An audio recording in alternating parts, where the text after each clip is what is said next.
Ladies and gentlemen, welcome to the main event of the evening. We are broadcasting live from Brewhouse Cafe in Little Five Points. With no title sponsor as of yet, we await your marketing dollars. Now, standing in the red corner, the undefeated, undisputed soccer podcast champions of the world,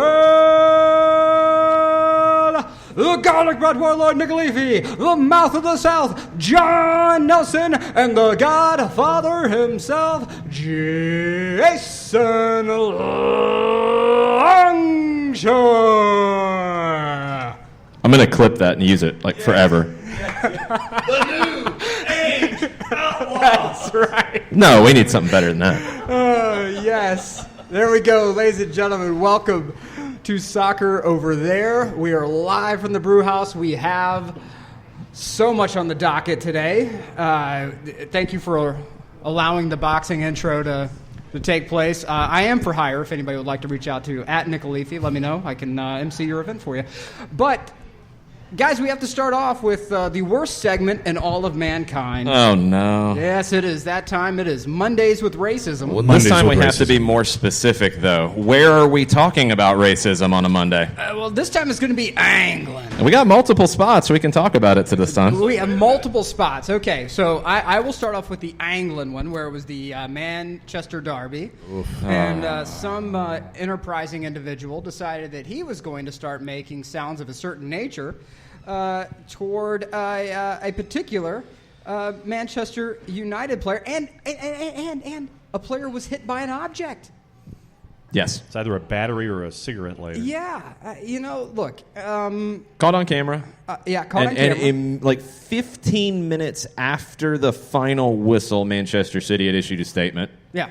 Full props to them. Yes. Immediately following the match, NBC, and I don't know how it was covered in England, but NBC immediately talked about it. Mm-hmm. Immediately. There was no hesitation. There was singling out of a said individual, and that's how you got to deal with this. I will say this, that I love, and I know that there are a great many people out there who hate the cancel culture, I would generally agree with that, but... Right. But in this case, I am convinced that in today's social media world, that if we had today's social media operations we could have found bin Laden in 2 weeks. I guarantee you. It would have been found, done and dusted, because with this right here, you had people saying, oh, wait, hold on. First row, 2 seats over, section 412. Yeah, him, that guy. We got him. Wait, this is where he works. This is what... And, he was done and dusted, guys, in 2 hours. He was completely identified. Mm-hmm. And shouts out to Man City for immediately coming out and giving the business. The gentleman was I use that term extraordinarily loosely, was arrested. Yes. He's since been out on bail. But, guys, let's where else are we experiencing Mondays with racism? There was this one. There were multiple incidents in England this weekend, actually. And then I don't remember the reporter's name off the top of my head from Italy who thought it was a good idea to go full blackface. Oh, yeah, that was brilliant. With Lukaku. Oh, yeah. And try to actually defend that and keep going with it. Right. Yeah. Take your pick. Wherever you want to go next, we can. What were the other incidents? And, John, do you have it in front of you? Burnley supporter 13 ejected from Spurs Stadium for an alleged racist gesture as well. And that was towards... Young Min Son. Yes. So 13-year-olds are getting ejected for this now. And they should be. Absolutely. 100%. Yeah. And whoever their guardian is that was with them, if there was one, should be ejected as well. Ban them. Being investigated by the Metropolitan Police, assisted by Lancashire Police and the 2 clubs. Burnley added it will be contacting the the teenager and his family with a view to an, quote, enforced educational program run in conjunction with football's anti-discrimination campaign Kick It Out and Burnley's community program. Goes into the notations about Kick It Out. Greater Manchester Police talked about the 41-year-old who was shown on TV coverage as well. So the player said, Sunday, the incident demonstrated that we are living in a backward society. Yeah, I mean, this is where we're at right now with all of this because it's just going to keep popping up. I want to say there was another incident Brighton in and England as Wolves. well. Yeah, Brighton and Wolves. And what was that one? 2 Wolves supporters had been arrested on suspicion of homophobic abuse during Sunday's 2-2 draw at the Amex. So Jordan Henderson spoke to reporters. James Pearce of The Athletic in the UK has the quote from Jordan Henderson of Liverpool. "We need to come together to fight it. Stronger punishments, more education. We can't pretend it's only happening in other countries. It's happening everywhere." He's dead on. And the Manchester City statement, the club operates a zero-tolerance policy regarding discrimination of any kind, and anyone found guilty of racial abuse will be banned from the club for life. Good.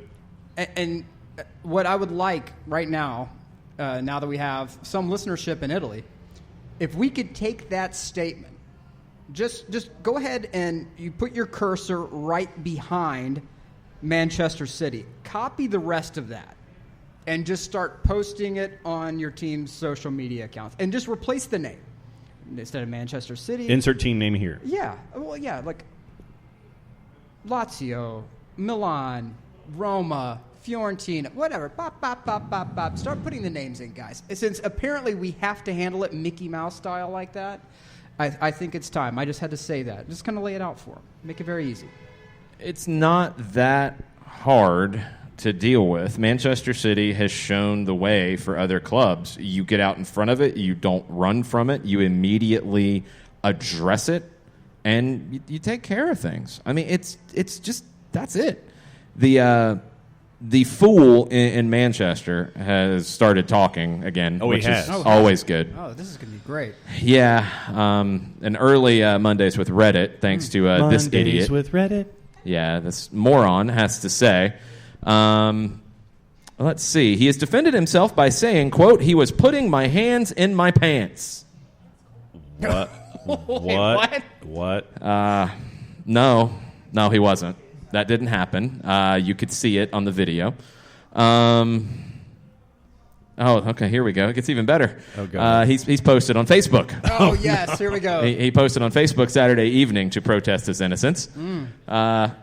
Listen, I'm only racist, C and some letters, because I had a screenshot that made me look it. However, I ain't racist.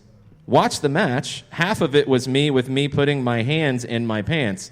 Bull blank, no R blank. Okay. I know the true, and he needs to learn how to type, first off. I know the true, and I've already made appointment to speak to the police, which I did, so think what you like. Okay. His former partner, Amy reportedly told the Mail Amy on wasting Sunday. no time. Well, I don't know if this is why that's the former. That's speculation. All right. But Amy had to say, he is with the police. He has been arrested. I have been in tears. I am really surprised. This is not like him. His family are black. That is what Amy had to say. Wow. Well, thanks for chiming in, Amy. We appreciate your salute. Bringing a little something. Yeah, that's of the word. nothing That's to the the word. conversation. That's a little something. A little something to the conversation. I just, number one, outside. I mean, this guy is 100% proven that he's an absolute idiot, not just from his actions, but also the fact that he apparently did Mad Libs on his Facebook post. Spell checker optional. That's right. I mean, I don't wish, to quote the warrior poet Biggie, I don't wish death on nobody because there's no coming back from that, but I wish this guy would take many opportunities in the future to broaden his horizons and maybe seek some counseling. If you feel that angry that you have to resort to that, it's probably time for some sort of deep internal digging on yourself. Just throwing that out there. Fred said that he did not see it on the field. He saw it in the locker room afterwards. He said, the guy showed me it happened here. It happened in Ukraine with some friends. I spoke to the referee after the match. They will do something about it, and that's all. Thank God I have a lot of friends here in the locker room who hugged me like Lingard. I just want to move on. It's good for him to say that. It's good for him to say that. Obviously, not dwell on it. Just keep it moving. But We're not. We're not. No. No. Over it. No. The discussion on NBCSN on Sunday morning wanted to move the discussion forward. What next steps should there be? And the suggestion from, I believe it was Robbie Musto, if it gets to the point, play in empty sections, play in half-empty stadia. You have to get to that point. That's what he was suggesting. You're down to drastic measures. Kick It Out, who, if you don't know Kick It Out, they are an amazing agency that has been way too busy as of late. Yeah. That deals with this. But they said on Sunday that they have been inundated with reports of alleged racist abuse in this match. Look, you can't just cancel the match because then you have the argument that, oh, well, ultras will infiltrate another ultra group and start using racist, racist commentary, which is the most idiotic thing in the world. All these ultra groups know each other. It's very easy to tell. Oh, wait, no, who's that guy? That's Steve. No, Steve's clearly with this group over here. Let's aggressively remove him from our corner. But I think it's great to say let's boot everyone out from the stadium and make them play in front of an empty house. Mm-hmm. I'm A-okay with that. I'm good with it. Yeah, that I'm 100% okay with. It's not going away, Nope. and it's not just in certain countries either. It happens everywhere in every different kind of league. It happened in the NWSL. It can happen anywhere. Mm-hmm. And when it happens, we're going to point it out, and we're going to call people idiots, and we're going to root for them to be banned for life. Yeah. I mean, that's just where we're at. The educational component, I do think, is a very important part. And I think mandatory education should be part of it. It's going to take work. It's not going to go away easily. No, it's not going to go away easily. And the only way to really get it done is by extreme inconvenience, right? Make it so it's extraordinarily inconvenient for everyone. If I have to take a train and I have to go to wherever to a match, I have to stand in queue forever, get in, get whatever concessions I'm going to get, go to my seat, watch the game, and then only 15 minutes later to be removed from said stadium because some chuckleheads are running their mouths. At some point, some people will start handling that. And in no way do we condone violence on the Soccer Over There podcast, but I'm just saying individuals will handle that. And they will say, hey, look, you aren't coming anymore. And we're going to report you, and now you're going to be banned for life because we don't want that in our stadium because I refuse to have this massive inconvenience put on me again. And that's the only way. It's the only way it's going to get done. The fans have to start taking a role in it. They have to start calling it out. Self-policing? Self-policing has to be a part of it. And number one, self-policing starts with yourself. If you cannot contain your idiocy and you're going to go and you're going to spout off some ignorance like that, stay at home. Your TV's not going to kick you out. Okay, you and your little circle of morons who get together and you do your little racist sewing circle, whatever it is you do in your free time, stay at home and keep that idiocy to yourself, and maybe one day a lightning bolt will hit you and you get some brain cells about you, you know? Now I'm afraid I'm going to have a nightmare about a racist sewing circle.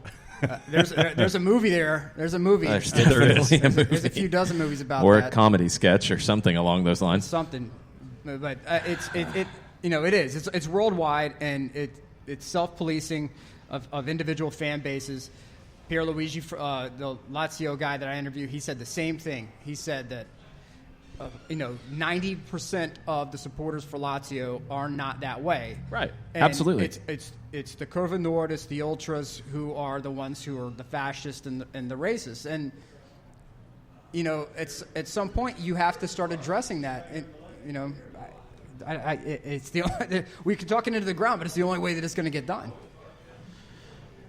Totally agree. I mean, it's going to take time. It's going to take these things happening and being pointed out. I have a lot of respect for the way that NBCSN handled it. I have a lot of respect for the way Manchester City handled it. Yep. And that's what you have to learn from, because that's how it changes. It's not going anywhere, but it's also not something that we can just say, well, we're done talking about it because we're tired of it. Well, the 13-year-old terrifies me. Like some guy who's like our age who is on that level of stupidity. Yes, son, that's okay. Yeah. You're acting in an approved behavioral pattern. Exactly. That there is some parent, some guardian figure, some friend group that is telling this kid that it's okay to act that way. That terrifies me more than the people who's like our age doing that. Obviously, it needs to be handled either way. But the kid, I hope to all that kid gets sorted. Yeah. 100%. Yeah, I don't know. All right, what else we want? All right, we got tons of different things we can get into. We do have a lot of UEFA Champions League to talk about because final match day is this week, and some groups are already decided, but some groups are completely wide open, so we'll have plenty of things to get into there. We are going to talk about the CONCACAF Champions League a lot in hour number 2, and especially the teams that Atlanta United will potentially be drawn against tonight. That draw is going to happen at 9 o'clock on Tuesday NA here in the United States. It's on other partners around the region. And it'll be Pot 1 and Pot 2. Atlanta will be drawn up against teams from either Honduras, El Salvador, Guatemala, Jamaica, Mexico, or Costa Rica. No whammies. That's all I'm asking for. No whammies. There's a couple whammies in that pot. Yeah, there are. There's not a whole lot of whammies in that pot, and one of the whammies isn't quite as strong as they were before the season ended. But there's still some whammies in there. Mm-hmm. All right. Easy draw. That's what you're looking for. More managers keep getting fired, too, and more managers keep trying to find other jobs. Unai Emery is in an interesting spot. He's going after the Everton job, it sounds like. I think Unai Emery needs to go back to Ligue 1. Yeah? I get that he wants to stay in the Prem. There's more money in the Prem. There's more prestige in the Prem. You don't want to go home. It's like when you're the first kid from your high school to move out. Like I'm leaving Dallas, Georgia, and I'm going to go to. You're the first athlete to get the Scully. Yeah, like I'm gonna, and then something goes wrong, and then before you know it, you're selling cars back at the local dealership. Right. You don't want to be that guy. But I think it's time for Unai Emery to get out of the Prem. I think he was exposed at Arsenal. And if you can't be successful at Arsenal, then I think that maybe you need to go reevaluate yourself a bit and take that action back to Ligue 1 and see what you can do. Think about it for a second. If you weren't successful at Arsenal, where the pressure is always there to be top 4, right. What makes you think that the pressure is going to be any worse at Everton, where you're expected to be some of the best of the rest, and you're currently not there? It's a completely different kind of pressure. I get that it's a completely different kind of pressure, but at the same time, I think that when you are a new manager, you have to win that locker room. You have to come in and say, guys, I have a plan. If we follow my plan, we're going to win. Because immediately, people are going to look right down the road and say, really? Saw what you did down the road. Yeah, saw what you did down the road. That's not really going to take some time away. Time heals most wounds. Let this sit for a minute and just kind of get back in. Don't be the person who breaks up and immediately goes for the rebound and invest all yourself with a rebound. That never works out. It never goes well. This would be a rebound relationship for Unai Emery, and just go learn about yourself. Date yourself for a bit. Your Facebook profile needs to say, Unai Emery in a relationship with myself. It's complicated. I choose me. I choose me. That's my... If Unai Emery quotes Kelly Taylor, that would be amazing. I would be 100% on board for that. Yes, I would be on board with that too. I'm more on that boat. I think he needs to just take a break because I think he can get a job in England, and I think he can probably handle it. It sounds like there were a variety of things in Arsenal. I don't think he has to leave the country to go work elsewhere, but I think he does need that break. I don't know if Everton is necessarily the spot for him. Everton's rushing around trying to find somebody. Why don't they stick with Duncan Ferguson for a little while? Did you see that after guy? what happened? I mean, you come out with a win. You got a lot of excitement. You're hugging the ball kid. Multiple ball kids. Yeah. I mean, look, at this point in the season, you might as well ride it out. Yeah. You might as well ride it out. Well, they were reportedly talked to Mauricio Pochettino or Pochettino's people, and Poch was like, yeah, no. Understood. Not happening. Why would he? Yeah, exactly. There's no look. Shoot your shot. I'm not mad at you, but at the same time, with Pochettino, I say the same thing. Take the year off. Yeah, he definitely needs it. He's burned out. Yeah, and sort yourself. But Everton is one of those gigs where it feels like they're just a step or two away from like generally they could really be something special if. But I feel like every year that if gets a little larger and a little more substantial, and I don't think that it's a job that anyone should want from here to the end of the season. Just you're not going to go and dump a ton of cash in the transfer window. You're going to have to sort out the Moussa Ken situation. You're going to have to figure out what's happening. I need somebody who is going to come in with the summer transfer window in front of them, where there's more options on the table, and say, okay, this is my vision. I'm going to spend X amount, and we'll get this handled, but we're going to handle it in a slow and steady fashion. Anything in January, if you're not trying to get top 4, if you're not trying to maintain top 4, or you're not trying to get depth for tournament play, it's a panic move. And a panic move will not help you, especially a club the size of Everton. And when you have a front office right now that is split on whether or not, I mean, you have some of the folks who are some of the decision makers sitting there going, yeah, let's bring back David Moyes. And then others up there who are like, nah, let's not bring back David Moyes. And so you have this headbutting going on right now about who they want to bring in. Why not bring him back? Yeah, I don't have a problem with that, actually. I mean, that's the one guy who I'd be like, okay, but he has the history there. Yeah, exactly. I mean, for right now, I want to see what Big Dunk can do for the rest of the season. I'm good with this. And see what the ride is like with him for the remainder of the season before I want to kind of kick tires and see who might be interested, but I don't want to do anything that's going to be a snap judgment and bring somebody in immediately. Let Big Dunk finish the season and see where they go. But I make it very clear to him as well. I say, look, we're doing you a favor, you do us a favor. We will do everything humanly possible to promote you as a quality manager. We will give you every tool in the toolbox. We will, if you want a signing or two or get rid of someone in January, we will back you. But understand at the end of the season, we are moving in a different direction. But could Big Dunk win the gig, though? But that's the thing, is you say that, we can sit here and say, it's an audition can he for win me. the game? But yes. I want the pressure off of him. If I say, hey, you may win the gig, I'm not trying to compile pressure. I say, look, we're going to probably move in a different direction at the end of the season. And, okay, fair. He understands then with clear eyes, I'm going to manage my face off, and we're going to, whatever happens, happens. And then he's just being loose. He's being himself. There's no added pressure here.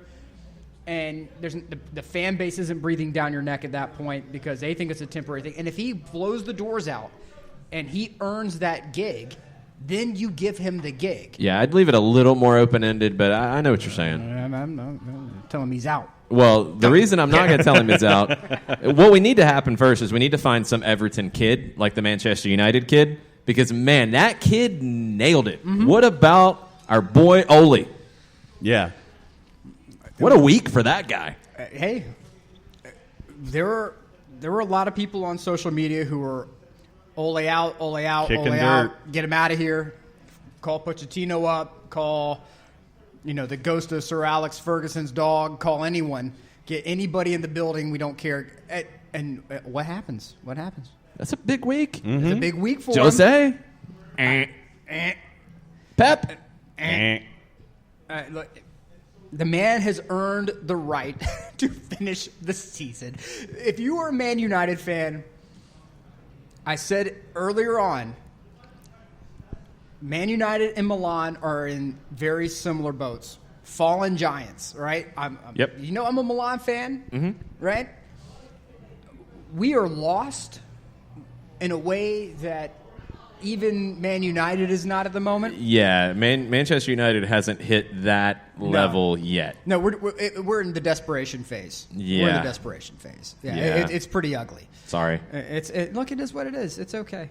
It is all right. But I will say that Man United has hope because you have stability right now. And stability is more valuable than people want to admit. Because stability is not the buzzword of the big clubs, right? It's typically not. It's typically like win, right? How do we win? But stability is a huge part of that, and that's how you build a base. That is how. And if any club knows that, it's Manchester United. Embrace stable. And let this man work and let him finish out what he's doing, because he's on the cusp of doing something very special for your club, but you got to get off his back and let him do it. He still doesn't have enough talent, but I thought his game plan going into the City match was top notch. Players delivered for him. I don't think that's been an issue at all under Ole. I think he just doesn't have enough talent to be a top 4 team right now. No. And you've got to go into this window and find a couple pieces, because you look at the table in England right now, you can pretty much crown Liverpool. Pretty much. I'm still saying pretty much. You want to crown him, crown him. There's I'm 8 not ready to points. crown him yet. Leicester's still hanging around. Manchester City on 32, Chelsea on 29. But then when you look past Chelsea, and Chelsea will be able to go shopping. We'll talk about that in a second. Manchester United, Wolves on 24, Tottenham on 23, Sheffield United, Arsenal, Palace, and Newcastle on 22. That 4 spot is a little interesting, a little tasty. I don't think the 3 spot's in play. I don't think City's going to fall that far. But that 4 spot. Well, if you listen to Pep, they are. If you listen to Pep, they're on the verge of falling into the black hole despite a $500 million transfers. People crack me up whenever Pep starts talking about real things, and he says anything about hey, this isn't as easy as people think. Everybody lines up to take shots at Pep. He said they couldn't compete with the big boys anymore. What? Right now they can't with the injuries they have. No, they can't. They don't have a defense. Spend, yeah. But it's the same thing as in Jurgen Klopp coming out and saying that Liverpool doesn't spend and they can't spend with anybody else. And no, that's not true either.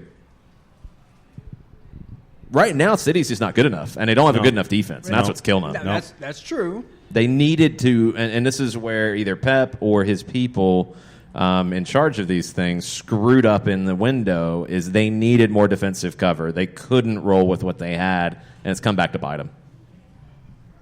Right now in the Prem, you're looking at Manchester United, 5th at 24, and then you turn around, and there's only 2 points separating 5th through 11th. So there's a lot of room to play with right now to make some climbing if you could get a couple of wins together. But if you're Manchester United, that's not what you're not looking behind you. You're looking at 5 points to number 4, right. Because things get very different going from 4th to 5th. So can they close that ground? They have the money. We know they have the money.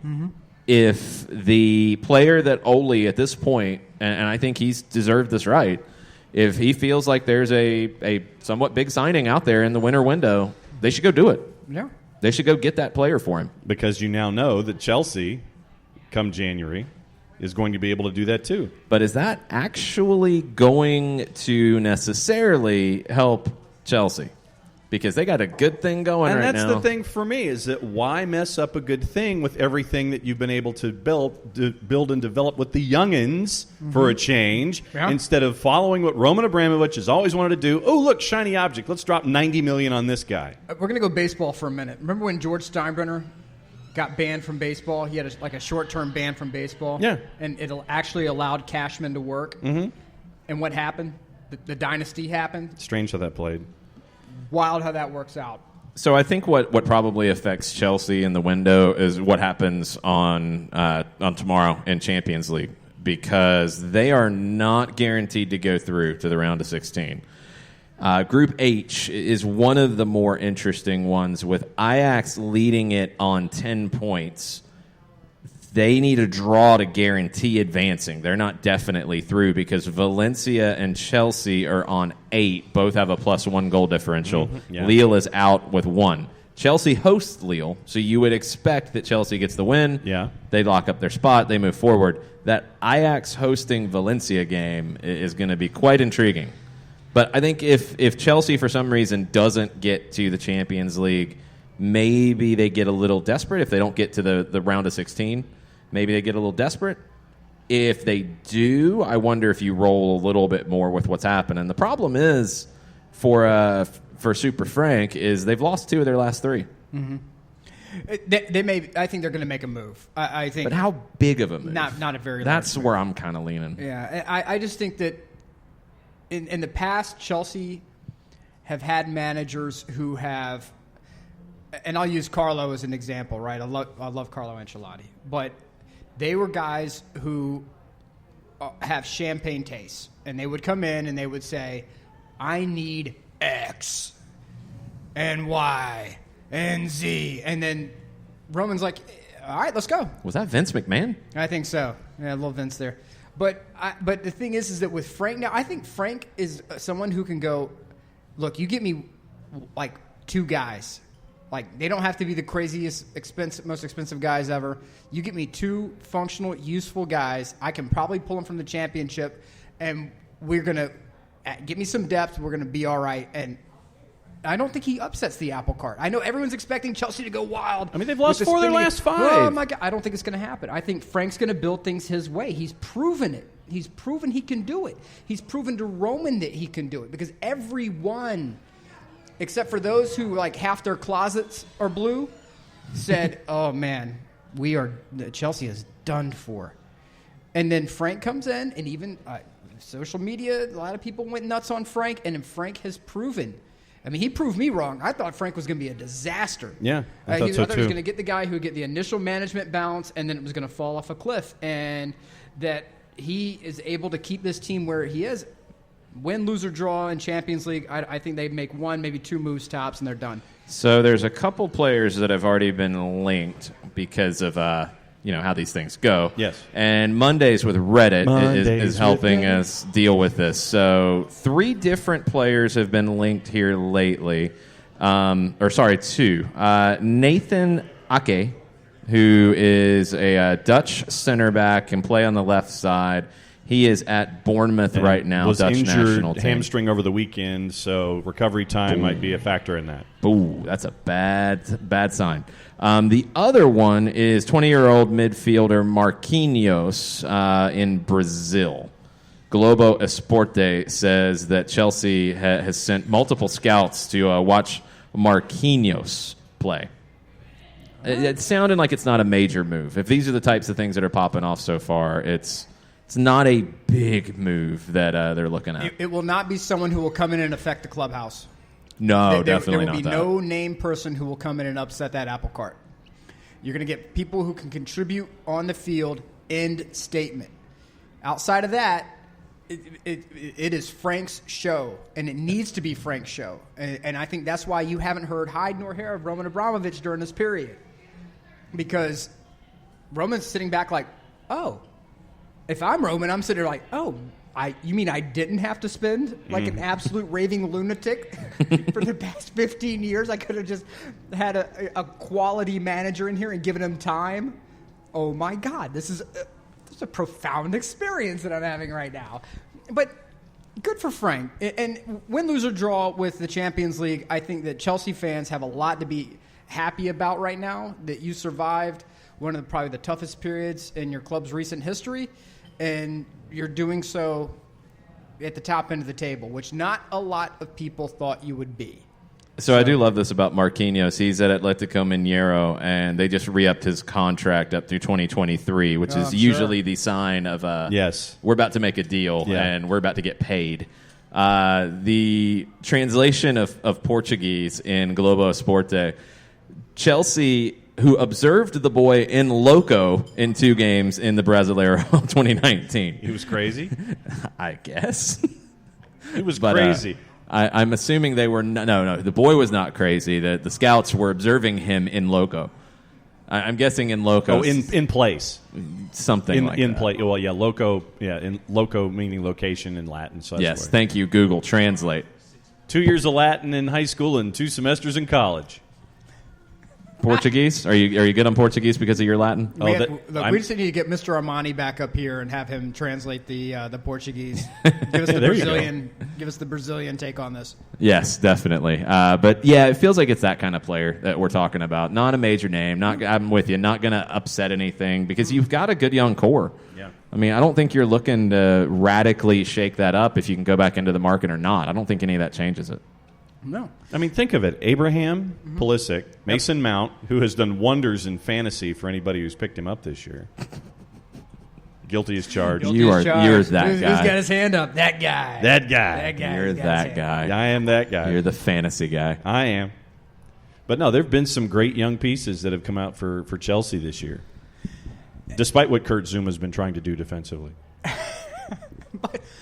But when you look at Maurizio Sarri, right, and he was supposed to be the guy who was going to change everything around, and I thought Maurizio would have some troubles because Italian managers, it's just, when we talk about the South American manager versus the European manager, even with the Italians, it's a little different. I just did not think culturally Sarri fit with in England, 1, and 2, I don't think he fit with Chelsea at like below 0.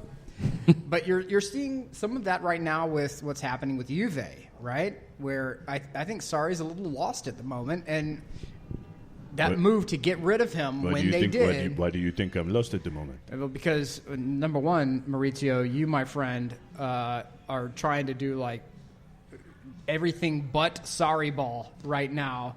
Your number one super player, Cristiano Ronaldo, is not too pleased with you either. And also, there are rumors that you, sir, could be maybe on the chopping block. I'm just saying. Get your espresso ready. So when you look at Juve right now, this Juventus, this is the worst season in the last 8. Wow. Yeah. Conceded the most goals, scored the second least goals, and is in the second worst point differential compared to the last 8 seasons. When we talk about Allegri and what Allegri was able to do, when he was in his final days with Milan, he was masking a lot of problems with that club. They had a lot of holes in that team, a lot of aging stars that, he made them look like they were pretty darn good. And you're seeing ever since that man left, it has been, it's that team has collapsed like a neutron star. And I think the same thing is happening with Juve. It's a team that got too old. It didn't happen quickly, and they were not able to provide enough young talent in the right places. They're making moves now, but I think that you're going to have a couple of gap years with Juve where the door's open for an Inter or a Napoli if they can ever get their act together. I think Napoli's fallen off. I think their window's closed. But Juve's 2 points back right now. Inter on 38, Juve on 36, Lazio on 33. Yeah, Lazio's the surprise team this year. There was Milinkovic-Savic had his, there was an alleged transfer that was supposed to happen last year. Remember, the numbers were tossed around like, 115 million euro, and he had a horrible season. Well, he's on the way back, and Inzaghi's got that team firing. I mean, you can't deny what's happening. And like I said on Crumpets Espresso and insert other meal product here, Lazio is a team that is not afraid of Juve. You get a lot of these Serie A teams that come in and they are, they screw up more than Juve wins, right? And in this time around, Lazio held strong. Juve screwed up. They got that untimely red card. Things didn't help them out. Szczesny is the only reason that the scoreline wasn't worse. And, did you guys see that where he stopped the penalty and then stopped the rebound as well? Oh, God. Look, Szczesny's amazing. But he's the only reason that Juve is not in a worse position than they are right now. And I know it's one loss, but, I'm just saying, if you're a Juve fan and you are a recent Juve fan, don't get too comfortable with that kit. That's all I'm saying. Michael Ruiz with a question on Twitter. What's up, Mr. Ruiz? Do y'all believe that financial fair play has affected, even if to a very small degree, the ability for big clubs in Europe to compete and allowed other clubs to be more competitive? I think that's why recently the top 5 leagues are as competitive as ever. I'll say yes. Barcelona is the only champion of those big 5 leagues to have more points now than they did at this time last year. City, Juve, Bayern, PSG, all doing worse. You've got some competitive situations for the first time in a while. It's funny, England's kind of lost that competitiveness at the moment, with Liverpool looking like they're going to run away with it. But, has it done everything that it intended to do? No, I don't think so. But I think it has had a little bit of an effect, at least. I think so. And what you see with financial fair play is where a lot of the teams that are from 4 to 9 in most leagues, where they would go and they would say, we're 1 player away, right? Completely wrong. I mean, right. they're completely misreading their situation. Right. We're one guy. We're going to go and spend $80 million on this one guy.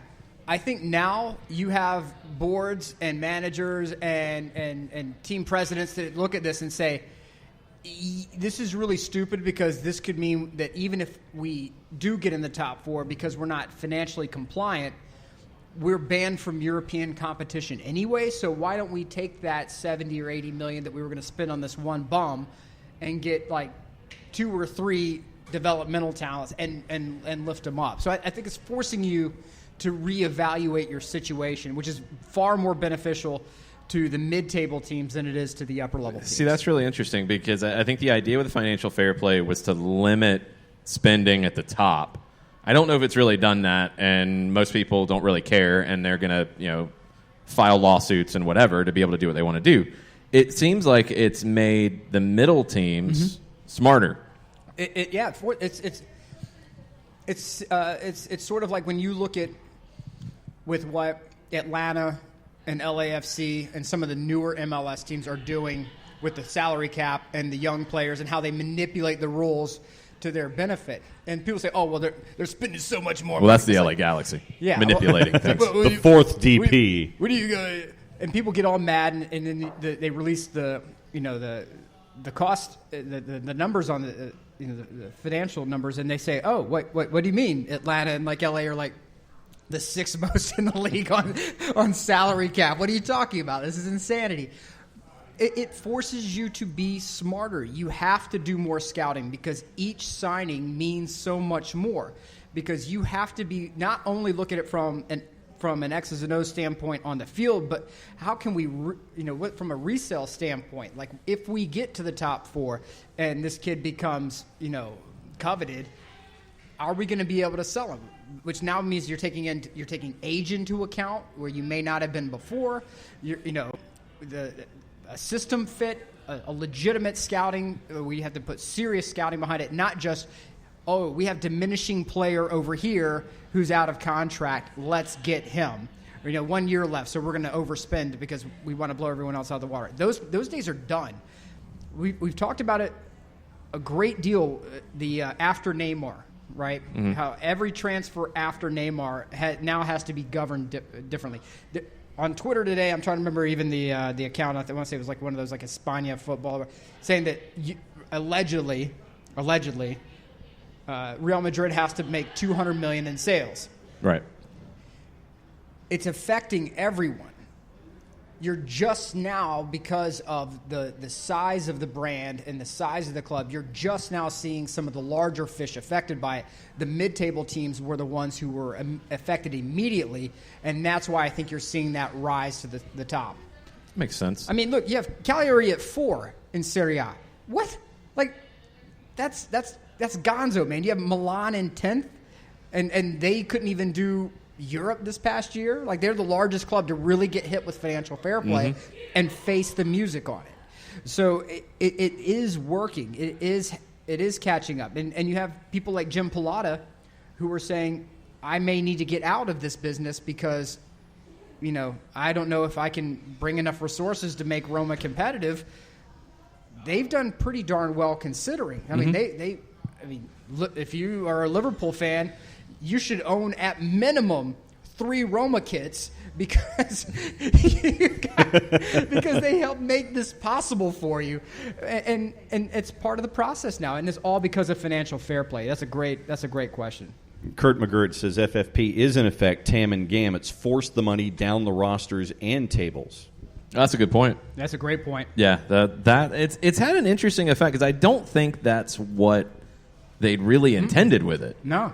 But it has worked in that way, and I hope they at least continue on with it to see what it's going to truly affect. Now that you're starting to get those big boys hit, okay, how does it now work? Now that we're starting to see some shakeups and things. Let's bounce around the leagues a little bit before we get to the Champions League. Spain. Was Luis Suarez's goal the goal of the weekend over Son from Spurs? No. Oh, I'm going yes. That thing was absurd. Yeah, I've got to go with Suarez. It was absurd, but Son lived out what every kid does in FIFA. Like, every kid in FIFA gets that player, and like, I'm going to weave through the whole defense with this one guy. That never happens. That's the most unrealistic thing ever. And then you turn on the Prem this weekend, and their Son actually doing it. It's the same thing like when you had Mike Vick and Randall Cunningham in like in Madden or whatever. What do you mean you're going to run 16 times in a game and get like 200 yards? Madden rushing? 2004, Michael Vick was a better video game athlete than Bo Jackson Tech Mobile. Yeah. You could not play against him. You had Michael unfair. Vick rules. You said Vic, you can't run with Vic. You know, you can only you can rush twice with him in a half or something like that. It was the same thing in Tech Mobile. It was like if you're the Raiders, you could not. You can't use Bo Jackson. You can't do it. Like you have to. But you just couldn't be the Raiders of that back in that day. Okay, so then if Son was Michael Vick against Minnesota, right? What was Suarez? That's the thing. That's why Suarez was better. There's not a comparison. That's insane what Luis Suarez It was ridiculous. did. Absolutely ridiculous. It was absolutely ridiculous. I just think that they're two different goals. They're two one different is. But if I'm picking the best of the how weekend, do you rate the Maradona run against England? If you're discounting this, if you're discounting the Maradona with this moment, you sir are discounting, and I'm nope. For those who are listening Not at happening. home, I am aggressively pointing my finger at Jason. Incorrectly, you, sir, by the way. Are putting down He's coming your back past idols. the shoulder to talk sir, to you. I call you to the carpet. Address this immediately. Nay, I call you to the carpet. Maradona had better goals than that one in the World Cup. He did. But that was an the one they outstanding show goal. on every highlight. Yeah, because of the moment. Because of the moment. I mean, because of the World Cup quarterfinal. I mean, it's one thing for Luis Suarez to do this in a early December league match, but to score a goal of this caliber in a World Cup quarterfinal or a Champions League final or so on and so forth, that's a whole different level because then you get the context to go along with the magic. And I think the Maradona goal was more difficult than Son's anyway. Oh, my See, God. you're lining up a Maradona versus discussion. All I'm saying is that goal was a singular moment of excellence that against not just a defense, but an entire team. 7 dudes. He just outran them. They counted off. It was 7 guys. He just went ran through. by him. 7 highly paid men. He said, nah. He just ran past him. Luis Suarez pulled off the goal that I think at the end of the season we're going to be talking more about the Suarez goal than the Son goal. But both are great goals, and for the goal of the weekend to be decided between those two, that's a pretty good weekend. I got to go Suarez. I mean, individual effort. You saw Son hit third gear, then you saw him hit fourth gear, and then he finished. But Luis Suarez, that was just filthy for me. I've seen goals like Son's. I've never seen a goal like Suarez. Yeah, and that's why I'll go short Suarez of indoor here. soccer with somebody like Stevie Jungler stands to make. Get out. I'm turning your mic off. We're talking about Luis Suarez and one of the best goals ever scored, and you're bringing up Stevie Zungel? Come on. And Stan Stankovic and Preki. You're done. You're done. You're cut off. John's been drinking again, ladies and gentlemen. Dihydrogen oxide all night. Oh, my God. Jason has turned off the mics. He's removed. Oh, my God. Well, you're the one who was bringing your finger, pointing it vociferously at him, starting past your shoulder point. Yeah, it was the way back. Jason's now just throwing things. No, I don't have to throw things or point. I can just turn things off. Yeah, you could. That's what we can do over here. It's like the holiday meal with the family, and you know you have that family member like this, and you bring the accusatory finger. Yeah, where your grandfather sits there, That's and right. it's not just you're crazy as hell, and he points at No. you. He comes all the way back from past shoulder level and That's says, right. "Oh, you're crazy as hell," and it's a point and a wave to lead to the point. That's right. Let me tell you about 1938, and he the opposite, the finger has to start at the opposite shoulder. Right, so It's like you're pulling an arrow out. That's right. Yeah, pretty much. And you're launching. It's an accusatory quiver, Yeah. sir. Yes, I something put it like to that. you, Greg. All right. So, in Spain, Suarez's goal was one of 5 that Barca scored. They are at the top of the table. Level on points with Real Madrid, 3 points ahead of Sevilla, but Barca has the better goal differential, plus 23. They are also locked into their top spot. They will be moving on into the round of 16 in the Champions League. The Bundesliga. Let's get over to Germany a little bit. I feel like we don't talk about Germany enough. It's because it's not very exciting. Why is it not very exciting? I don't know. Maybe it's just the TV product and how it's presented, but I can't get fired up about the Bundesliga. I legitimately think can't. it's exciting. I think it's a good league. I think it's too similar. And that's the thing that I guess is the drawback for me in trying to get into the Bundesliga more, because I'm pushing to try to do this. I'm trying to understand this league more. All the teams feel the same. Yeah. And not that you don't all have great teams and quality teams, but they all play a similar way. Yeah. And that's where I kind of get like, okay, it's going to be all counterattacking day. We're going to counter. You know, the thing about England has always been, it's direct, it's kick and chase. Well, the Germans, I'm just saying. Give me the Bundesliga in German. I want the German announced team. Okay. I'm tired of what kills it for me is I'm not saying this about because I know that there's a soft spot for American announcers, and I'm not trying to say that it's American. Yeah, you better watch where you're going here. I'm going to start pointing and turning mics off. Uh-oh. Habitual line stepper.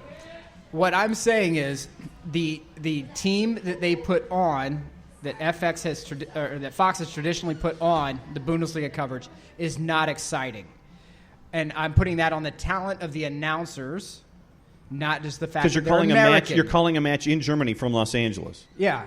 Like you're in a broom closet Sometimes. at Fox Studios in L.A. Sometimes. Yeah. And, it's all over the place. Maybe that's part of it is that sometimes it's that. Yeah. Sometimes it's the world feed from Germany. Yes. Sometimes it's Fox sending people to Germany. Sometimes it's Fox people on the world feed from Germany or from Los Angeles. It's all over the place. when I was in Italy watching Serie A, it was a radically different experience. And it wasn't just because, I was in a room with 4 white walls. Like, it wasn't like I had the window open and, oh, look, there's Rome and there's the Pantheon and this is, oh, look, Rome is playing. No. It wasn't like that. It was the energy of the announcers was completely different than the canned stuff that ESPN does, where it's like, yes, we are huddled together in this broom closet watching this game. Look, there is a run. What a magnificent run. It's hard. The energy's not there. It's hard. Like if we watch Fanatis and we watch,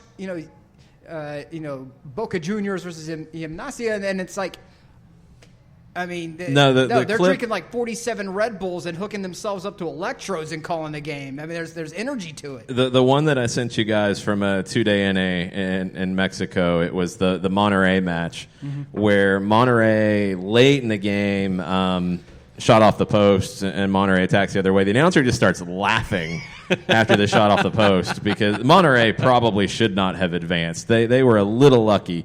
But the announcer starts laughing and talking about how he's got to work on Christmas because Monterrey moving on to Liga MX final means that the Liga MX final is pushed back because Monterrey is headed to the World Club Cup and you get all kinds of chaos. But there's personality to it. Yeah. And that's the thing. Maybe it's all of the above when it comes to Germany, but the story in Germany this season is Borussia Mönchengladbach, who's still at the top of the table with 31 points. Bayern is in 7th on 24 points. In between, you have RB Leipzig on 30, you have Dortmund on 26, you have Schalke on 25, you have Freiburg on 25, you have Leverkusen on 25, Munich 24. Can we talk about the Dortmund Merc kits, the all black? Woo. Yeah, you like it? Woo. I mean, the Footy Mob crew those approves. those were. Oh my God! I saw those. I'm not even that big of a Dortmund fan, and they on their social media they were like, retweet, and then put this like German phrase, hashtag German phrase. I'm like, I have no idea what. But this still, means. you're digging it. I'm putting it in there. They could say anything they wanted right there, and I'm like, yep, immediately, because I must own this kit. Oh, jeez. Guaranteed. Now, if you're a kit junkie, immediately go and Google Dortmund's black kit. It is chef's kiss. It's amazing. Okay. Have to put that out there, guys. Let's see if that kit, do they break that kit out in the Champions League where they have some work to do? All right. Maybe that'll get them over the hump. Hey, well, they'll certainly be the baddest looking team of the group. That's all. There's something to be said about that. Barcelona might fight you about that one, but that's okay. Inter might fight you about that one, but they fight you about everything, so that's nothing new. Yeah, that's true. They fight me about everything. All right, let's run through Champions League in Europe before we run through Champions League in CONCACAF. So, final match day is this week. Starts tomorrow, also on Wednesday. Group A, done and dusted. PSG top spot, Real Madrid locked into the second spot. You're good. You got a battle between Bruges and Galatasaray for the Europa League spot. Mm-hmm. Exciting. Group B. Bayern is locked into the top spot. Tottenham's locked into the second spot. Done. Red Star has the advantage for Europa League. Exciting. They got to go to Olympiacos. That could be interesting. Yep. That's about it. Okay. Group C. Manchester City locked into the top spot. It gets a little interesting. Yes. Shakhtar's on 6. Zagreb is on 5. Atalanta's on 4. Shakhtar hosts Atalanta. Zagreb hosts City, who will probably not send their full complement of players. Nope. Atalanta's just go ahead and get your mortgage dialed up. Atlanta's going to be out. Atalanta's going to be out. They should. We talked about this. I don't think going Europa League does them any good. No. I think they need to focus on top 4 in Italy. So they should send the skeleton crew to face Shakhtar and finish at the bottom so they don't get lumped into Europa League. That would be the best spot for them. That second spot, if that happens and Shakhtar wins, then they got it and they go through. And that's my guess. Yeah. I think they move on. Yep. All right, Group D. Juve locked into the top spot. Then the fun. Atletico Madrid has a 1-point advantage on Bayer Leverkusen for the number 2 spot. Lokomotiv Moscow can get the Europa spot. They need some help. So, Leverkusen hosting Juve, probably again not sending everybody, and Atleti host Lokomotiv. That's Wednesday at 3 o'clock. This is a little interesting because Leverkusen could take advantage of a less than first choice Juventus. Yep. Atleti hosting Lokomotiv Moscow, you would expect them to get the win there. If Atleti takes care of business, I think you're good. And I think they will. I think that Juve, especially after this weekend, they need a pick-me-up. They need to go full throttle on this. Really? I think they do. That is a club in crisis right now. There's already rumors circulating that Ronaldo and Sarri are not seeing eye to eye. Juve has not just hitched their wagons to Cristiano Ronaldo. They have matching tattoos.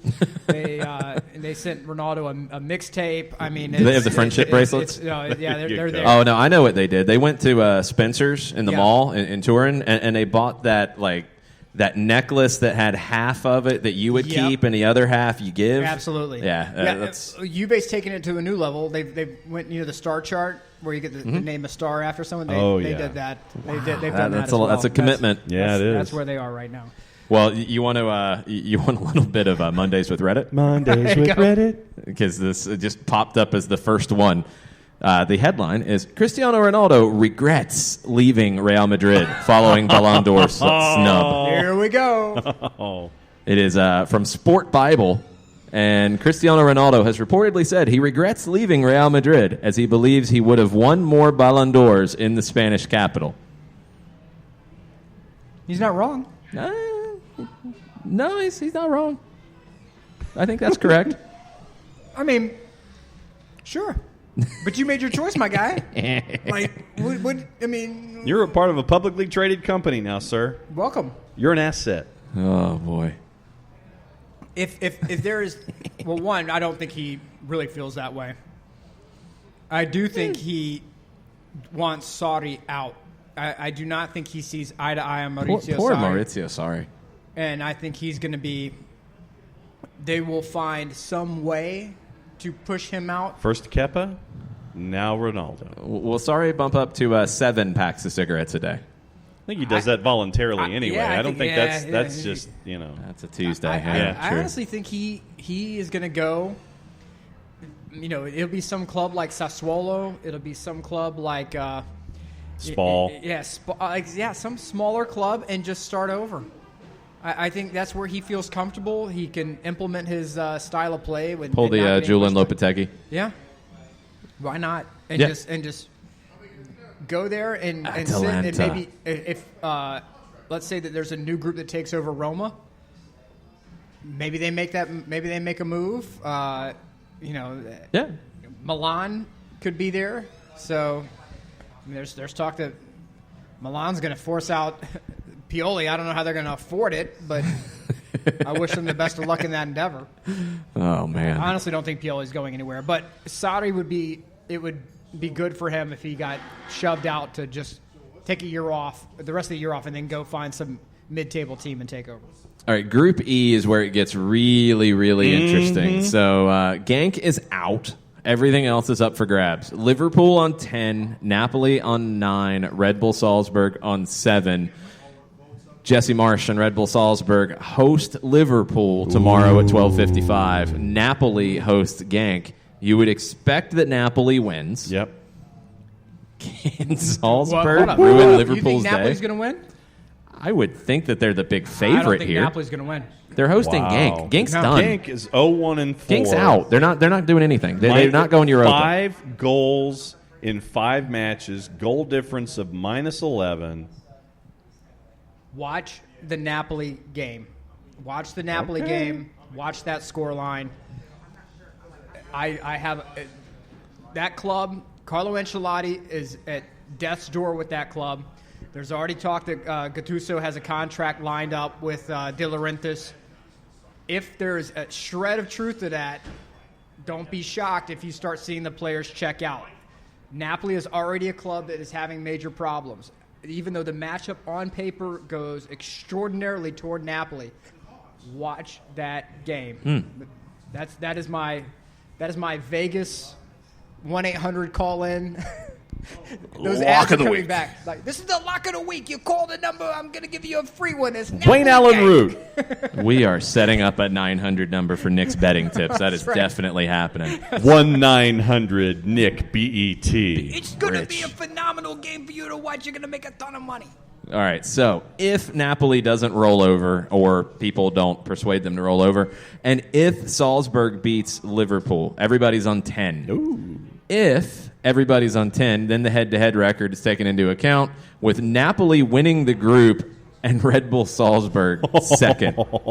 So if Salzburg wins and Napoli wins, Liverpool goes to the Europa League. I want to see what the squad looks like with Liverpool, especially after what happened this past weekend with the Prem, with the lineup. It's 7 changes. I think he was being geared up for this midweek match. You have to. The lineup's going to be his first choice as it gets because they have to get a result. Yep. Yeah. They have to guarantee a result. So it is all hands on deck. So Group F, Barcelona's locked into that top spot. Yep. Slavia Prague is out. They're in 4th. It's Inter and Dortmund level on 7 points. Inter has a big goal differential advantage. So Inter, though, hosts to host Barcelona, who is not sending Lionel Messi. Dortmund hosts Slavia Prague, tomorrow, 3 o'clock. Inter wins, they're fine. Inter matches what Dortmund does, they're fine. You would expect that Dortmund will beat Slavia Prague at home. Can Inter beat a Messi-less Barca? Don't put... I know I picked Inter to be the Champions League winner this year. No, you got to do it in the voice, though. Okay. This is the garlic bread pick of the week. I'm letting you know right now. There we go. That Inter is not going to win the game. Wow. They're not going to win the game. They're not going to win. What? And Antonio Conte cannot coach in Europe. I'm just putting it out there. It's not going to happen. He's a domestic warlord. He owns all of Italy. He cannot win anything in Europe. Wow. The garlic bread lock of the week, 1-900-687-2222. We're going to give you great betting tips. You have 2 garlic bread locks of the week that both shock me. 1-900-bet-Nick. There you go. Shocked. I just don't put enough. I think that Inter is so focused right now on winning Serie A and getting the Scudetto. I don't believe that, and I just don't trust Antonio Conte in Europe. I made the mistake. I said that they were going to win. I thought that Conte was past all that mess. I think they're hyper focused on Serie A, and it's going to come to their detriment in Champions League. Interesting. If I'm wrong, I await your hate mail. It's no problem. At Nick Alifi on social media. That's 2 F's, 2 I's. At SOC over there. At SOC over there. Group G, nothing is locked up. RB Leipzig, the only thing that is locked up is they're moving on to the round of 16, but they haven't locked up winning the group. So they lead with 10, +2 on goal differential. Zenit and Lyon are both on 7. Both have +1 goal differential. Benfica is on 4 with a -4 goal differential. Lyon hosting Leipzig, Benfica hosting Zenit. No. So we know RB Leipzig is going through. Who goes through with them? Whew, man. All right, Leipzig's through. We know that. All right. I just think that Benfica's goal difference at -4 is going to come back to bite them. I've got to go with Zenit. I, too, will ride with Zenit. See, I think it's going to be Lyon right. because I think Benfica beats Zenit. And I think Lyon will maybe get a draw in that situation. But I think Benfica beats Zenit because I think Benfica would love to go Europa League, whereas others aren't as motivated in that spot. I think Benfica is really going to go for this, and they're going to get the win that they need. Group H, we talked about. Lille is out. Ajax on 10. A draw would be enough to guarantee round of 16 for them. Valencia, Chelsea, level on 8. Level on +1 goal differential. Chelsea gets Lille. You think they should be able to take care of business there? Yes. Yep. Ajax hosting Valencia. Ajax is absurdly clear in the Eredivisie. I think they send the full squad. Oh, for sure the full squad. Yeah, full squad's going. Ajax is walking out top of the group, and I will say that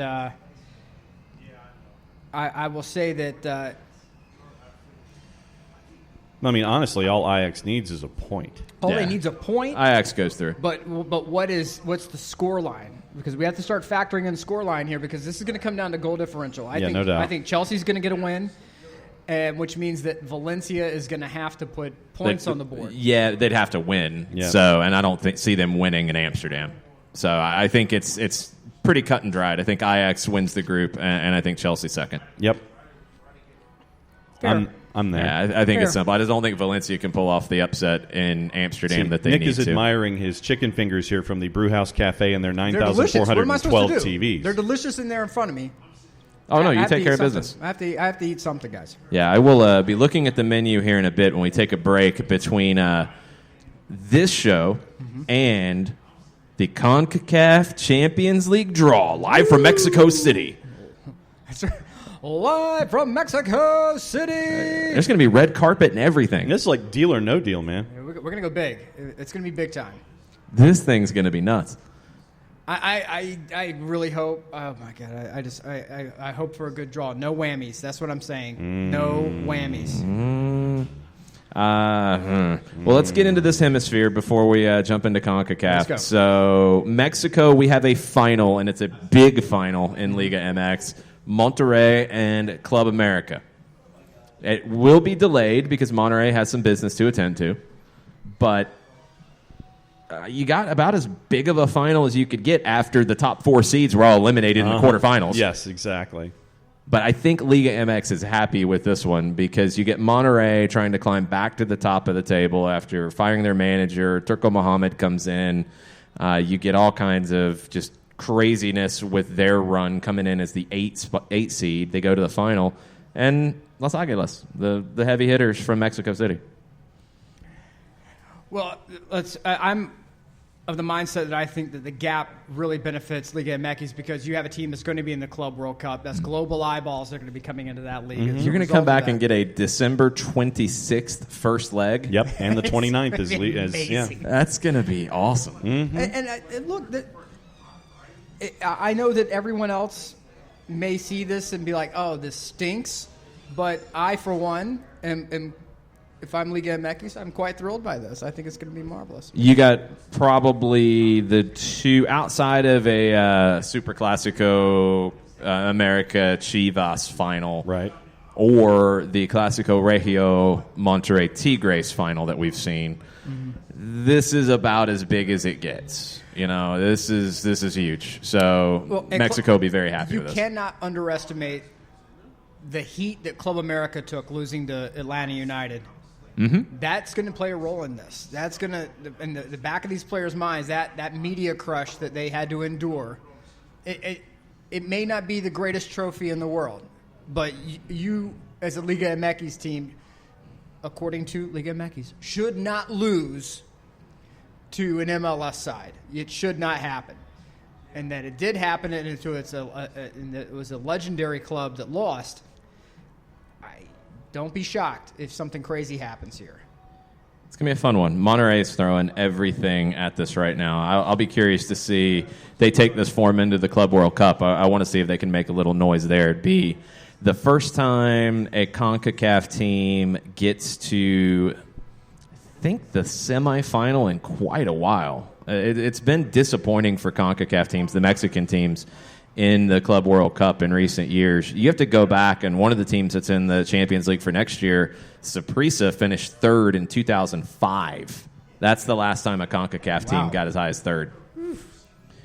So let's talk a little bit about Argentina, because it's insane, and it's always fun to talk about. Yes. 24 teams in the top flight in the Superliga. The top half, the top 12, are separated by 5 points starting the day. Yes.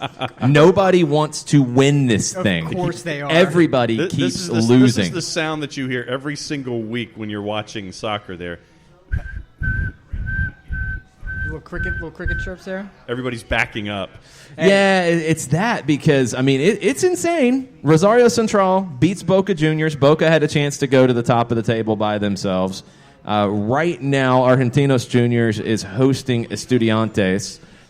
They are on 29 going into it. It's 7 minutes in, so technically live scoring, they're on 30 points if they are able to hold that. Lanús got a win. They beat Racing, so they moved into the number 3 spot. Vélez is on 28. River Plate lost this weekend at home to San Lorenzo. 2 red cards in that one. The Pope's happy. They were more worried about, the Pope is very happy. River Plate was more worried about celebrating their Copa Libertadores title last year. There you go. Which they erected giant televisions outside the stadium for people to watch it today on the anniversary. They had a ridiculous ceremony last night after losing at home 1-0 to celebrate this with Marcelo Gallardo singing with the crowd on the mic. Hey, go for it. You know, he looks like one of those guys who's doing like a reunion tour, like the guy who was like famous in the 70s and 80s who comes back. I thought you were going to say like if Steve Perry came back to Front Journey. No. He's the guy who knows he's about to go solo. He's that tour. He's that guy? Yeah, because he's about to leave. He's about to leave. He's having fun. And can we give a shout out? Yes. Defensa y Justicia. Uh-huh. Vamos Defensa, vamos Defensa. Big win over Godoy Cruz. 2-0.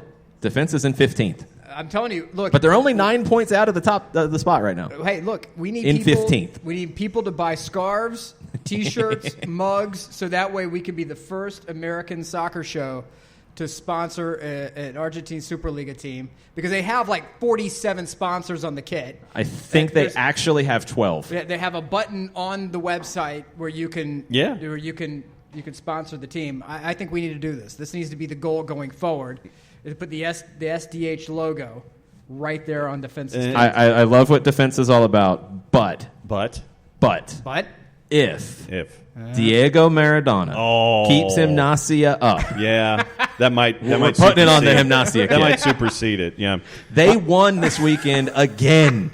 They were losing to Central Cordoba in the first half. Maradona magic at halftime. He also fell down at some point in the match. Was Diego Cam is a wonder to behold. He looked like he was crying at another point, but whatever it took, and they won 2-1, and they are not on the bottom of the table anymore in the Superliga. They are still on the bottom of the Promedios table, but it's very close. And that was the game they had to win because Central Cordoba, this is their first season in the Superliga, so a loss affects them in a bigger way than teams who have been in the league for 3 years because it's that 3-year combined table for relegation. So Gimnasia, Patronato, and Aldosivi are all three in the spots right now, and it's really tight between them. Central Cordoba is just outside of that, so if they lose again, they're in a really deep spot.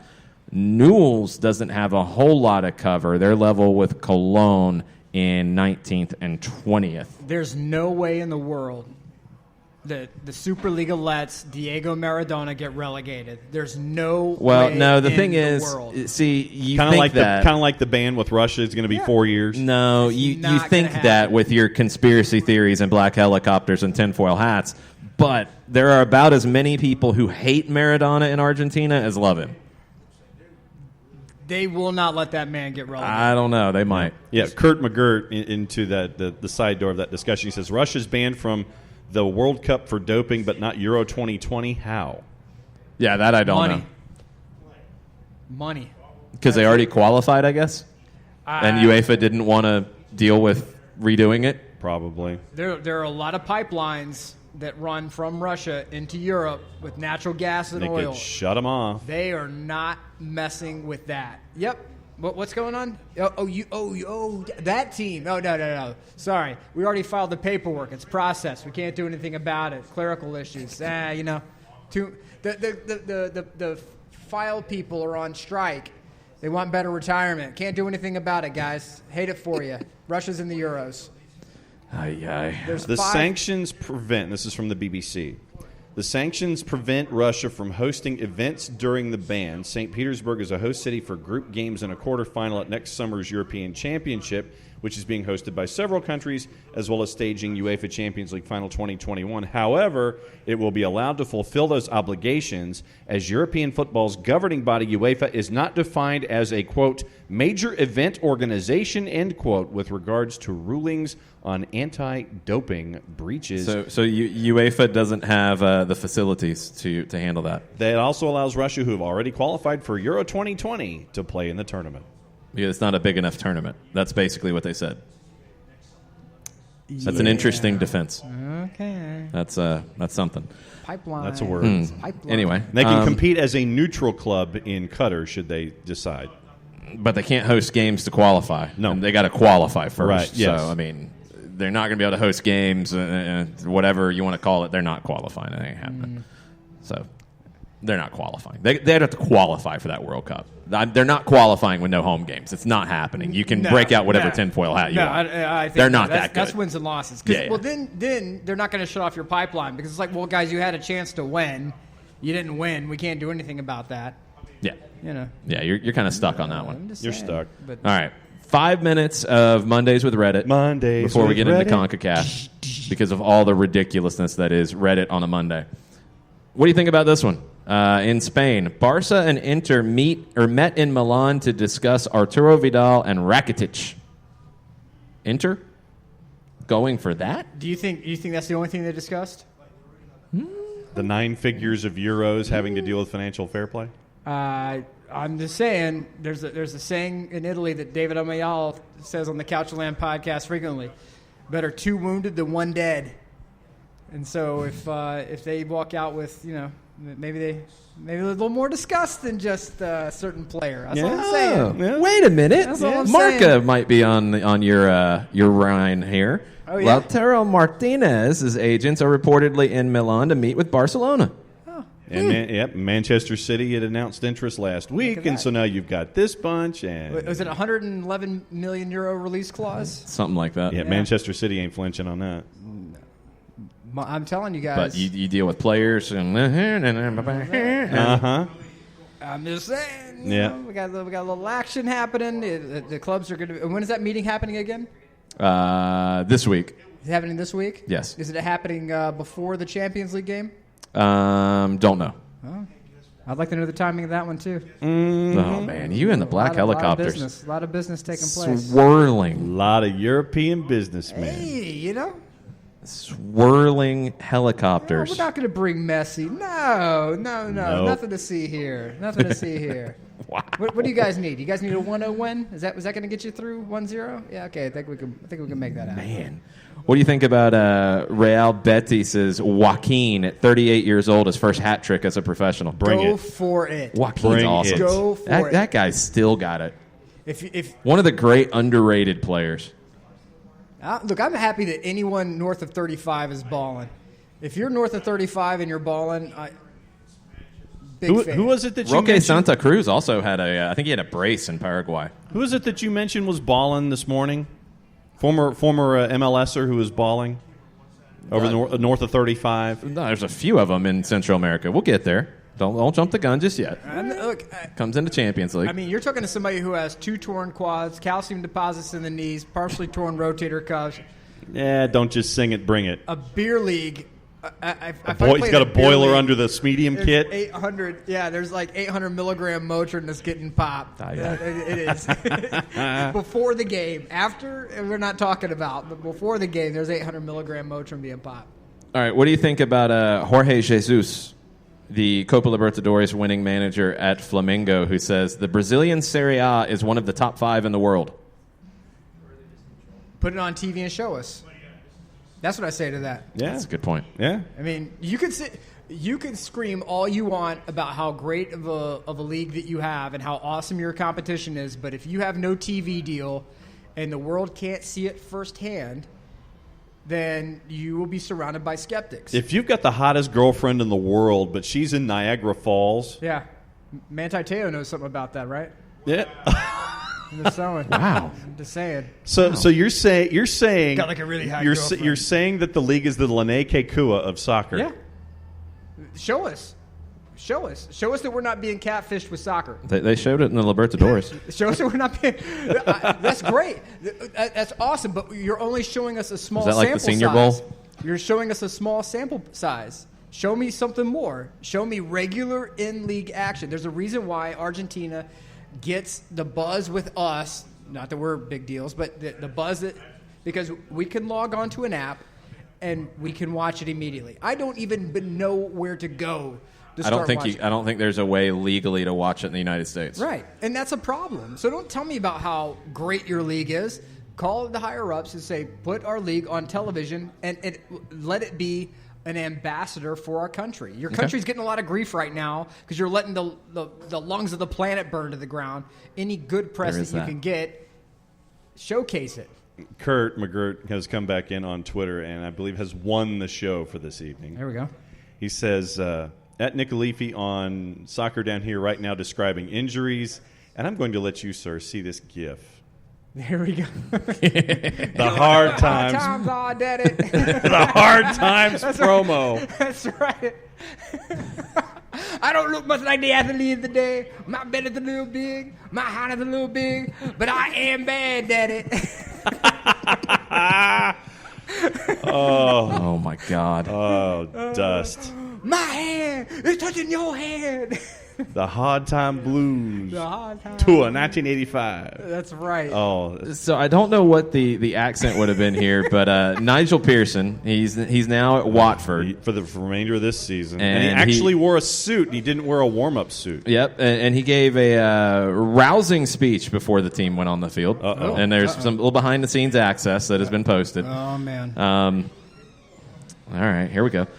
When you go out there today, effing enjoy playing. Don't worry about what other people think. It's about our own season. The other night at Leicester, effing magnificent. You know yourselves you're close. Go and perform. Woo. Okay. Woo. Give me a brick wall. Yeah, it's pretty good. Hey. If that's day one, that's your intro. That's day one. Okay. I like it. I like it. I'm good with this. Yeah. I'm good with that. But can he back it up? Well, Yeah, that's true. yeah, it's a good start though. You can win the room and you can win the press conference all you want, but Nigel Pearson's recent pedigree is not shining. Well, It's true. It's like the Jim Valvano speech when he said the first time he gave his first pregame speech. May he rest in peace. He said he was reading this book and it was about the Green Bay Packers. He said, "When you go out there today," and this is what Jim Valvano read. He said, "You're gonna go out. You're gonna play for yourselves. You're gonna play for your team, and you're gonna play for the Green Bay Packers." And then the team gets fired up and they rush out. So Jim Valvano's giving his first speech. He wants to do that, and he screws up and says, "You're going to go out and you're going to play for the Green Bay Packers," and everybody's just like staring at him. I'm like, "Wait, You're like, what? What, dude?" That's hey, if you can come out and you can nail your opening speech like that, good for you. I really hope that they get some results. Good. After his 2 tours at Leicester City, Nigel Pearson went to Derby County, lasted a year, then was at OH Leuven before he was recalled back to the Prem to be at Watford for this season. All right, final potential trade, because it seems like European teams want to start trading now, which I like. El Desmarque, Jorge Santos, says Real Madrid are keen on bringing Pogba to Madrid next year. They could offer Gareth Bale and James Rodriguez to sweeten the deal. Do you take that if you are Ole and Ed Woodward? Bale and James and Pogba goes. I know what the parceros think I'm going to say. I say you take the deal. I do too. I say you take the deal. Yep. But on the condition that you must play James Rodriguez. If you get him in, you must play him. Don't get him and stick him 47 spots down the end of your bench. You got to play the guy. Agree completely. I would do that in a heartbeat. I couldn't do that deal fast enough. No. Would take it in a heartbeat. If you didn't see the Boca Juniors elections that they had, 33,000 votes for their presidential elections. Juan Ramon Riquelme was voted in as one of the vice presidents. All right. And probably swung the vote to Jorge Amial. So, pretty cool. Yeah. He went to vote, and like people started chanting, and he was singing with them. Like it was a big that deal. was a great video. Yeah, that was an very, awesome very cool. video. I mean, I was watching that like this is very few times do I watch a video and I wish I was there right now. That's one of those videos you're like, okay, that's pretty awesome. Yeah, that was very cool.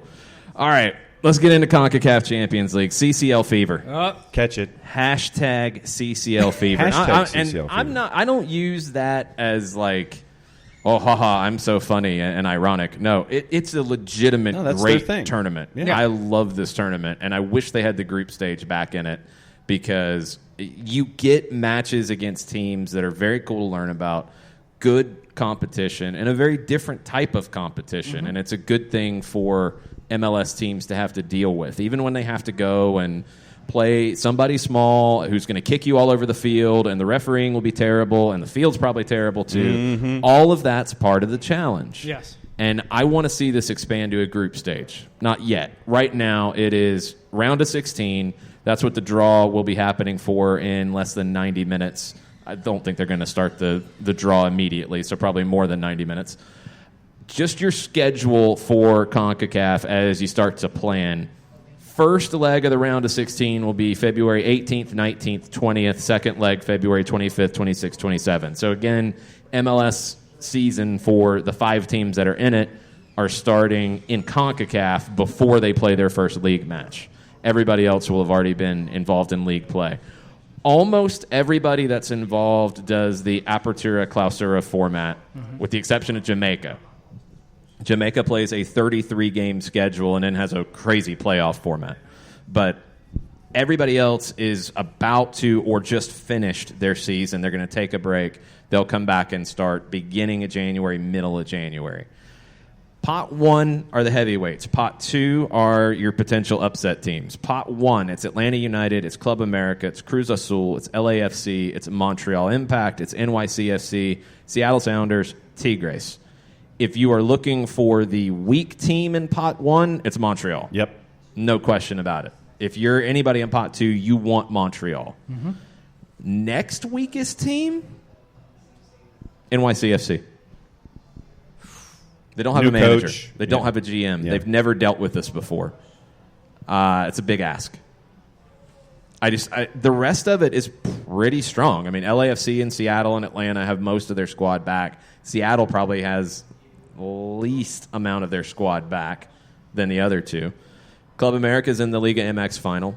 Cruz Azul a little bit weaker than Club America, Mid-table in my in opinion. the Apertura this year. I think Tigres is a little bit better than Cruz Azul. Yep. So I would go from the top, probably Club America is my number 1 seed out of the group.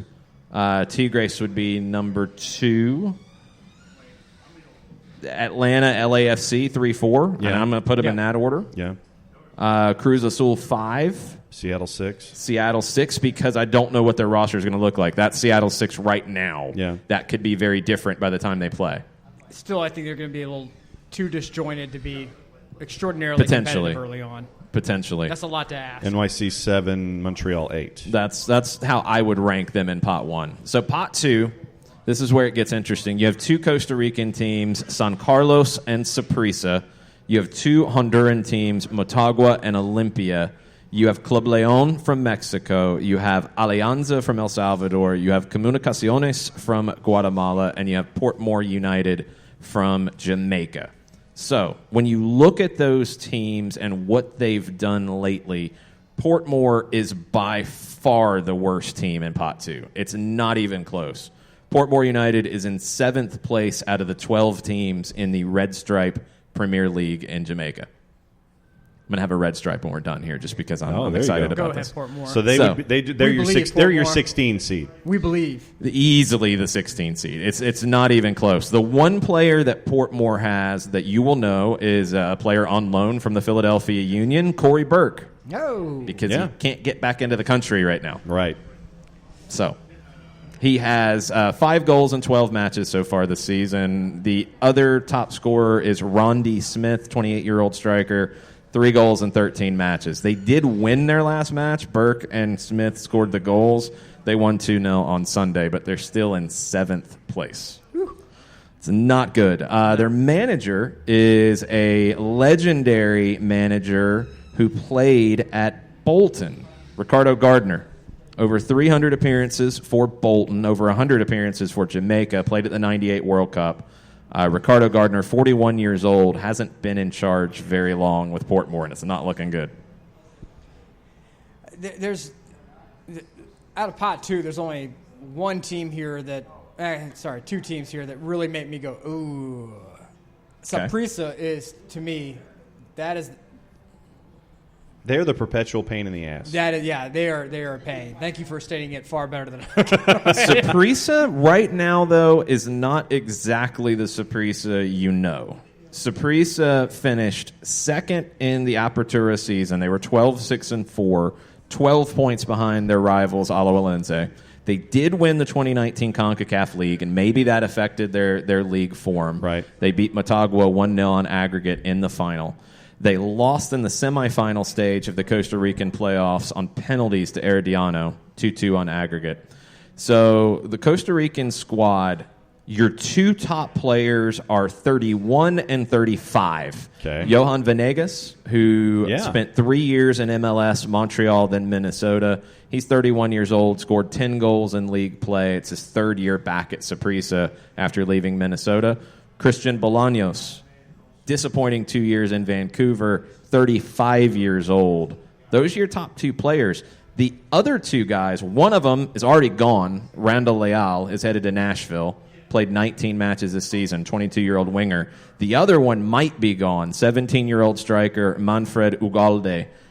7 goals in league play this season at 17 years old. You've already got teams circling. MLS teams have been linked to Ugalde. I don't think he's going to be at Saprissa by the time they kick off. Saprissa doesn't scare me as much as they normally would. All right, so who from pot 2 then? Leon. I mean, Leon. Yeah, well, there's- Leon, yeah. Leon's the scariest one. But who else outside of Leon then? I mean, because Saprissa to me was the one that automatically is like, do we really want to? I mean, the reason why we're like that with Saprissa is, I mean, you're talking about the Purple Monster. Yes. That's what they're known. Their stadium is known as the Monster's Cave. It's a tough place to play. Don't think it. I don't even want to know where you're going to go, and I'm scared. You're talking about one of the oldest, strongest clubs in Costa Rican history, 34 league championships. They've won CONCACAF 3 times. They've won the UNCAF, which is the Central American title, 5 times. Walter Centeno is the manager, 45 years old, incredible player. If you never get a chance to see Centeno play, he's maybe the best ever Costa Rican player, 137 caps. He played in 2 World Cups, scored against Real Madrid and Roma in Champions League play with in Athens with AEK. Over 400 appearances with Saprissa in 2 different stints. I mean, he's a legend. He's at his club. They're losing too many players. That's why I don't put Saprissa there. I mean, when you're leaning on 30-plus-year-old guys and you're losing your best 2 young talents, probably losing Ugalde. I don't think you can count on them. We'll come to Leon in a minute. The next team that I think is one to watch is Olympia. Yeah. Olympia in Honduras, they just won their first title in, I think it's been 4 years. They have been in this tournament more than anybody else. They missed out on the last one, but this is their 11th time in the tournament. They're just a difficult team. I watched them yesterday in their match where they clinched the league title, and you talk about an atmosphere. Yes. That place was nuts. Mm-hmm. The Estadio Nacional, 35,000 seats. It was full. Field didn't look so great. It was a little chunky, a little bumpy. But when you score your 4th goal and you've got the game and you're sealed and you're going to lift the title, and your supporters are launching what looks like a July 4th fireworks display out of the far end, it's pretty impressive. Yeah. You know what else is impressive? What's that? These $20 Holding Midfielder Appreciation Society scarves. Excellent, we have up here. excellent transition, Wow. sir. We have it right That here in front of our station up here. You can also order it. It can be shipped and delivered to you. Guys, I Yes. took one of these to Italy. I did not stand out. I did not look like a filthy American tourist. People were very complimentary of my scarf, which the Holding Midfielders Appreciation Society scarf. That's the one I wore. A lot of compliments in Italy. I'm just saying, guys. Nice work. It's good style. We have a dog in Colorado wearing the scarf now, too. I mean, we have the not quite the same, video but evidence. good for the dog. You know, I'm just saying. Probably a better model. Hey, it's probably definitely better model. Just saying. We might sell a few more. Yes. But they're 20 if you want to see us in person, meet us in person. They're 20 on site. If you need to have it shipped for any other reason, then it's 20 plus 5. There you go. And there you go. All right, so Olympia is the team that the Teespring page. I forgot about tricky. that, too. Yes, we will Teespring, where you can get your Panqueques shirts and your coffee mugs and your City Series shirts as well. So go check out teespring.com/soccer-down-here. And there's links on our Facebook and on our Twitter.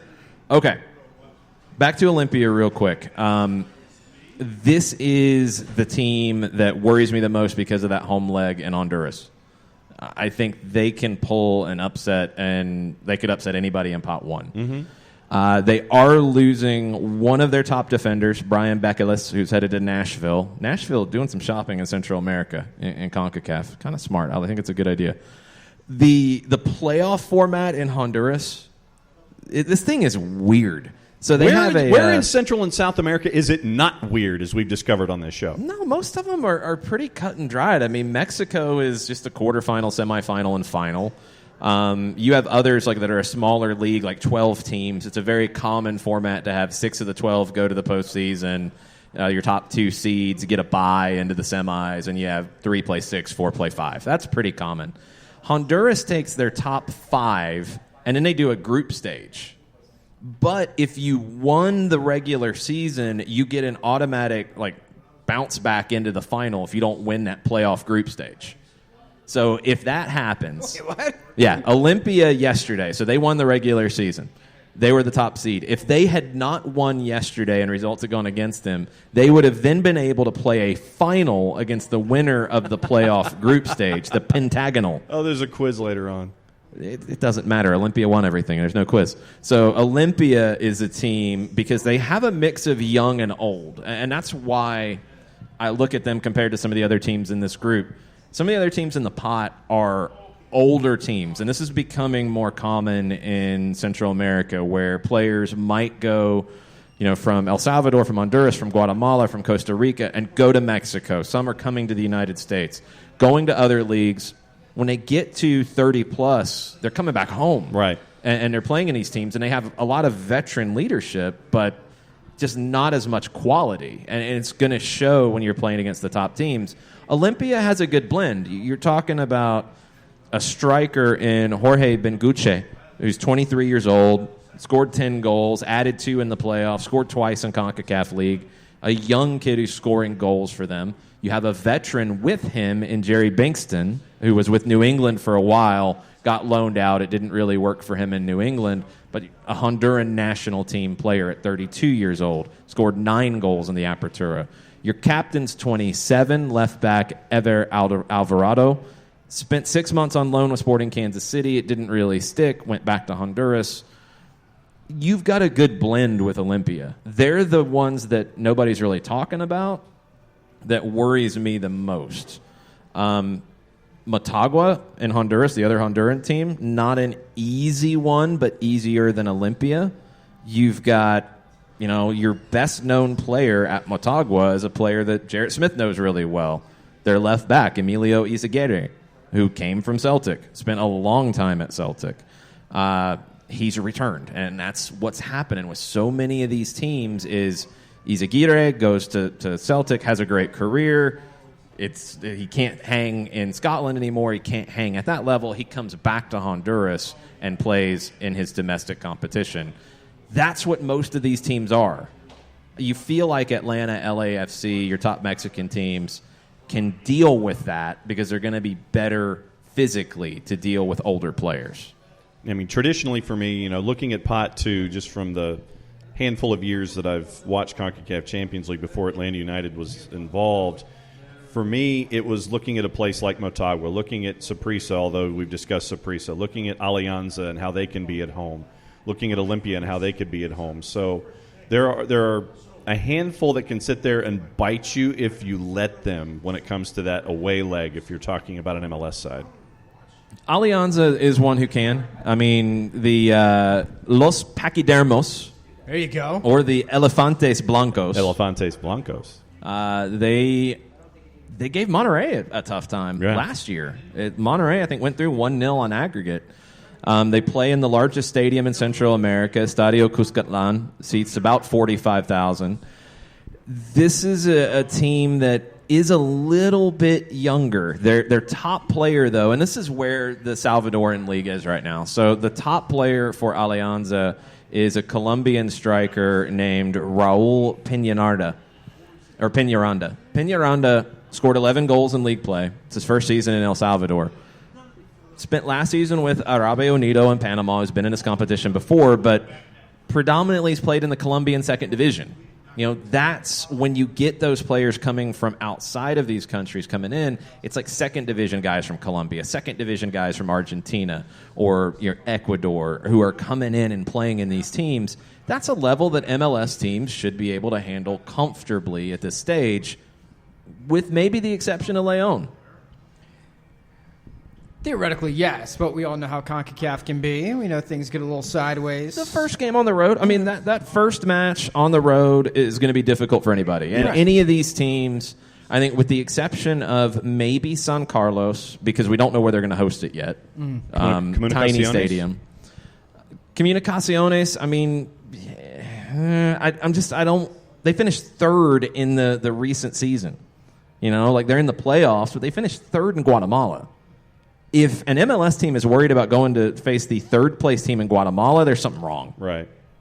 There's something really wrong. You've got to be, in one of those leagues, you've got to be top to be able to knock somebody off. We didn't see it last time around. I think MLS teams have gotten past that point. Comunicaciones, 34-year-old Mexican forward Agustin Herrera is their leading scorer, second division Mexican guy. Mm-hmm. Your back line is led by 37-year-old Michael Umania. Go ahead, sir. Michael Umania played for Chivas USA. Yeah.